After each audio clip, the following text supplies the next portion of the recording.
Okay.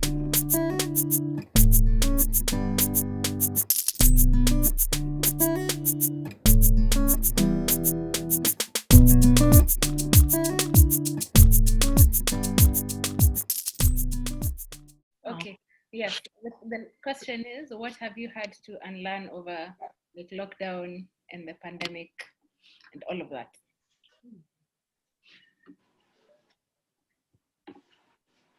Yes, deep. This is a heavy question. You came in with a gun. Tell me, I know what I have unlearned. Acha nianze. Actually, I was having this conversation with my mom as well. I should as well just recommend the podcast to you. There's this lady called Yasmin Shayan. She has this podcast called the Sugar Jar Podcast, and it's basically about like taking care of yourself emotionally and making sure you're not depleted and you're not giving too much. Segue into my lockdown lessons. So I think the thing I've learned is to stop, not to stop, I don't know how to say it nicely, to stop doing emotional labor for other people. You know, like if someone says something like, let's assume like I'm in a relationship with someone and they say, oh my God, you know, I don't know how to do thing X. Me, I will be there stressing myself out thinking, my God, I must teach them how to do thing X, right? Or they're like, I'm having such a difficult day at work. And then me, I will take it on. And I won't just take on this one person's thing. I will take on multiple people's things and like try to solve them all at the same time. Although that's not really what they asked you to do, you know, like someone was just saying, or they were just sharing, and you end up exhausting yourself emotionally doing labor that you were not even asked for in the first place. But also you volunteer it so much for others and less for yourself. So I've learned how to switch the focus from like others to myself and taking care of myself first before taking on other people's things. Oh, yeah. Okay. It took months though. Yeah, I think for me, like quarantine has been the most difficult part of my life, like ever, and not because of the quarantine, but because of everything that was happening during quarantine. And it's the first time in my life where, you know, when typically people would say sometimes relinquish control and let stuff happen the way it should be, but it's the first time when control was taken away from me and I have no power whatsoever to like bring stuff back. And so I guess what I'm learning is you're like feeling like you need to control everything all the time and just letting stuff move as they should. And me on the back end just doing the work that I need to do to be ready for when things get back to normal, whatever my new normal will be. But yeah, it's been an interesting few months. Yeah. And go next. The thing that I've learned this year is to reject likability. So for the longest time, I thought that I had no issue with people not liking me for certain things or people liking me for different things. But during this lockdown period, I've understood that it is so much more important for me to like myself than for other people to like me. And if I have to conform in order for other people to like me, but I don't end up liking myself, but I've succeeded in making 100 people like me, but I don't end up liking myself, or accepting the things that I now stand for, or the things that I like, the values that I have in that sense. For me, it's become so important. I've gone through a whole phase where I've changed and changed again and changed again and changed again and questioned my beliefs and questioned my core beliefs. But at the end, I ended up with the idea that it is so important for me to like myself. And for that, some basic things for me have to stand, like, what is my place in society? Who am I? Am I speaking up for myself? Am I able to be, you know, who I am fully, bring my full self to work, to my friendships, to my relationships, not having to tone myself down and stuff like that. And so for me, it has been to be like, I know when Chimamanda did her TED talk, she said it's important to reject likability. But at that point, it never hit me until the pressure hits you when you're growing up, and it's like I feel like the older you get, the more you're forced to conform. You don't notice it as much when you're younger, but the more you grow, the more there's a lot more pressure on you to become a certain kind of person. Yeah. But yeah, so that's been my unlearning this year? I think for me, this quarantine was a mix of learning how to like give myself fully to my family and like my friends in terms of just overextending myself when I can, and like going out of my way to make them happy or to do things for them, like obviously within reason, but also using that same energy to care for myself, take up healthy habits. I started walking a lot. I do like today I did 6 kilometers, like a 6 kilometer run. And my pace was like 6 minutes a kilometer. Oh, wow. Oh, go you. Wow. Wait, are you using the Nike app? Yes. Oh my God, add us.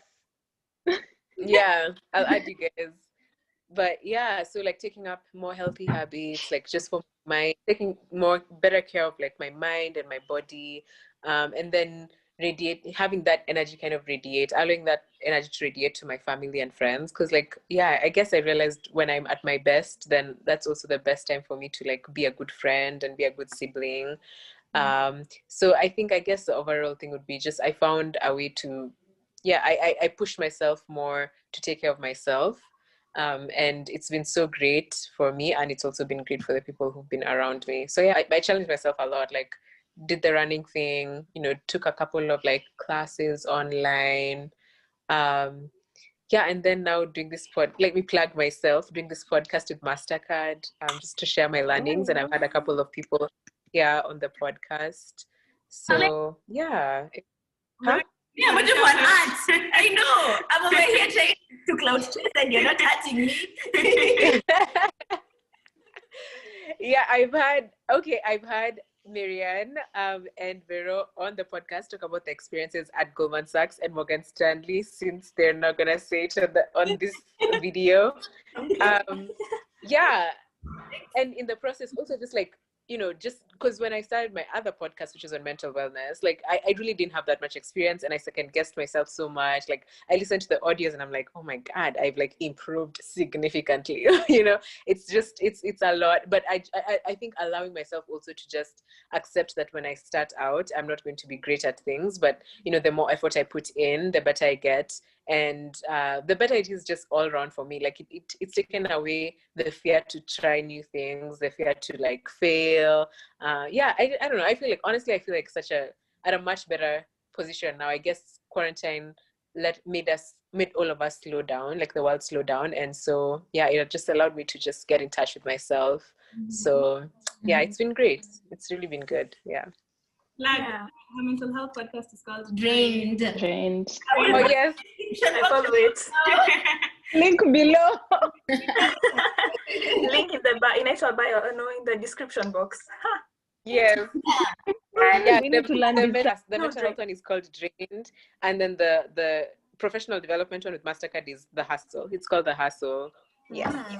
For me, I think what I've been unlearning or what I've been learning is to be more self-aware of myself, because I don't think emotionally I was really present with who I am or why I behave the way I behave. And in doing this, I've been able to identify why I act the way I act sometimes in relationships, and even link that to my traumas in my childhood and how I have to unlearn from certain behaviors just to be a healthy human being and be a better partner to people in the future, and even for myself.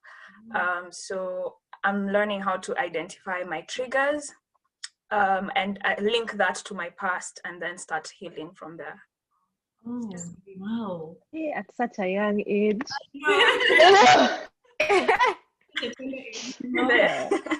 For me, mine has just been unlearning busyness. For those of you who are on Twitter, I'm sure you know grind. We all have 24 hours. We all have the same 24 hours. LLC Twitter. Yeah. Oh my God. Yeah, like, I'm doing 50 million things at the same time. I think it's important. Like, I've had to slow down, but I've also like stopped the thing where you like I'd compartmentalize a lot just to get things done, and then you realize that you really don't compartmentalize, you just avoid for a while. So I think like learning how to include those things, like such that like my work feels restful, if that makes sense. And then like when I'm supposed to rest, actually resting. And then the other thing is just like caring. Like I think like I used to be the kind of person who'd like not say exactly what I meant. Like, I mean, I kind of still am, but we're working on it. Like, You've seen Vero's eyes. WIP.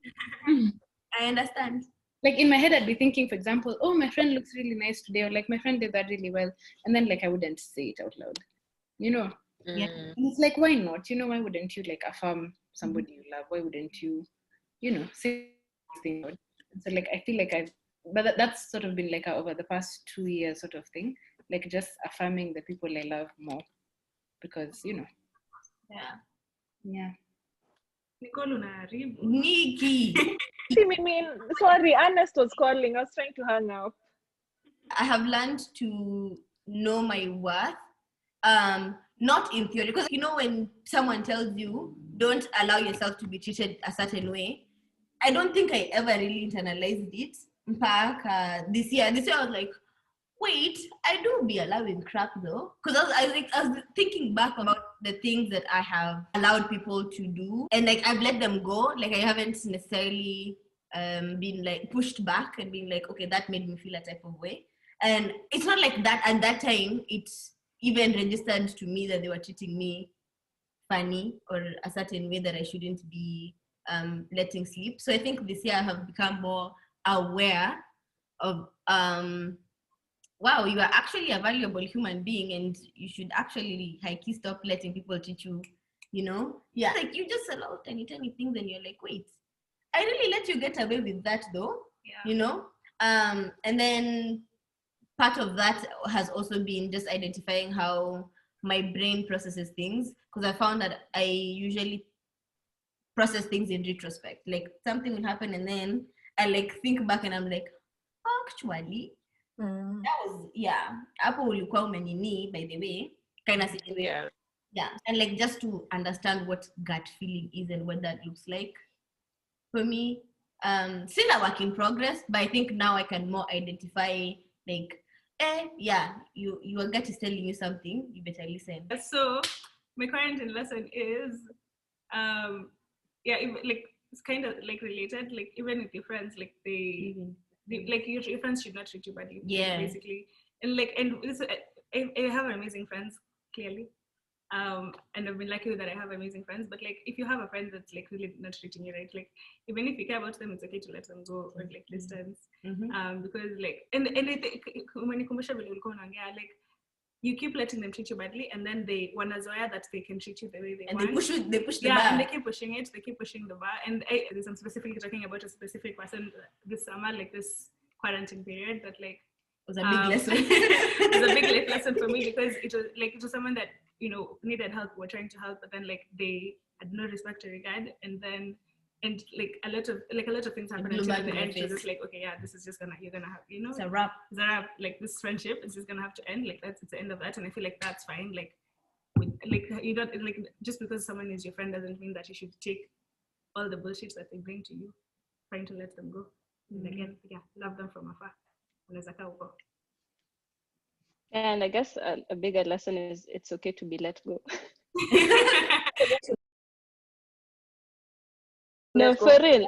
Like it's easy to talk about yourself letting people go, but when it happens to you, it can be the most heartbreaking thing. But it's also kind of a wake up call of some sort for you to, like, if you have things that you're dealing with, deal with them first. Because if you can't be a good friend now, it's okay to not be in someone's life until you're ready to be a good friend. And me, like, sometimes I've wanted people to let me go because I'm just like, I know I'm not doing a good job right now, and it's okay that I suck and you don't need me right now. We'll catch up when we need to. So it's important to, like, also look at it from both perspectives. I discovered an interesting dynamic where you can be both, and I found this one out too. I was like, you can be both self-critical and also like not realize the areas you're actually fucking up in. Yeah. Does that make sense? Yeah. So like with June's like example, like I would not be self-critical of myself in like my personal relationships. I'd be self-critical about like, you know, like schoolwork or like tasks that I needed to do, where I'd be like, you know, I feel like an imposter in this area.